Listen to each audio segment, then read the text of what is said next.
Today, as we drive through downtown Memphis and along the Mississippi River, we're going to talk about Michael Peterson and the murder of his wife, Kathleen Peterson, better known as the staircase.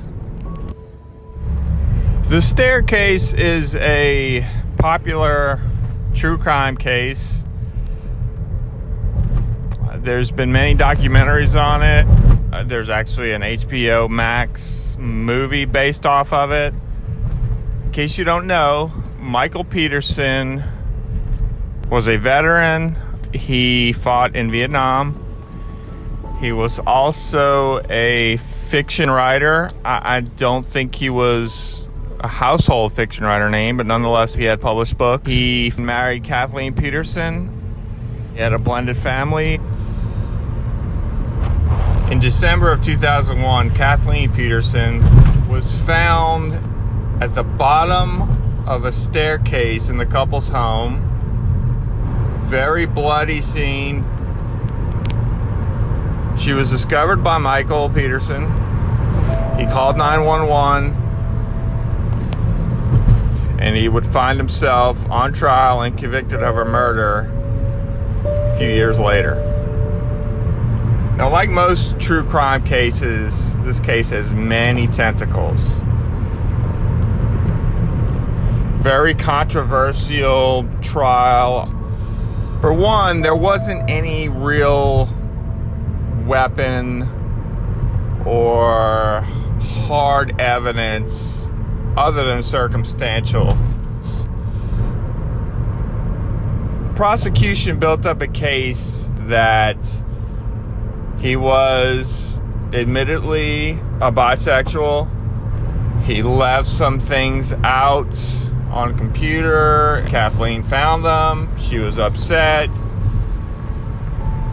They got into an argument about it, and then he murdered her. There was some sketchy testimony from a blood spatter analysis.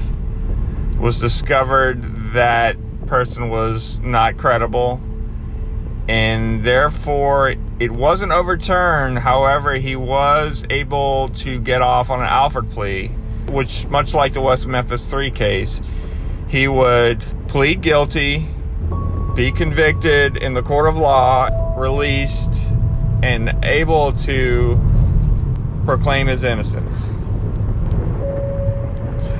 One possible scenario that came up after the trial was called the owl theory. Kathleen Peterson had microscopic owl feathers in her hair.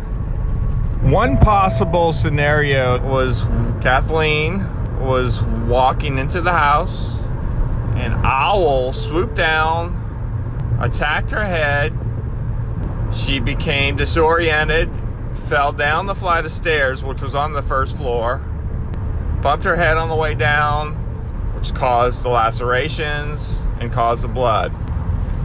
Sounds preposterous. Entirely plausible, in my opinion. Owls do attack living things. They do attack people. They are birds of prey. Clayton, Missouri, outskirts of St. Louis. News story about how an owl or owls are swooping down and attacking people's heads. Atlanta, news story, same thing. In my old neighborhood, on Nextdoor app, many posts about owls. Watch your small pets. One of my good friends would literally have to watch her small dog in the middle of the night in the backyard because she can see an owl stalking her dog.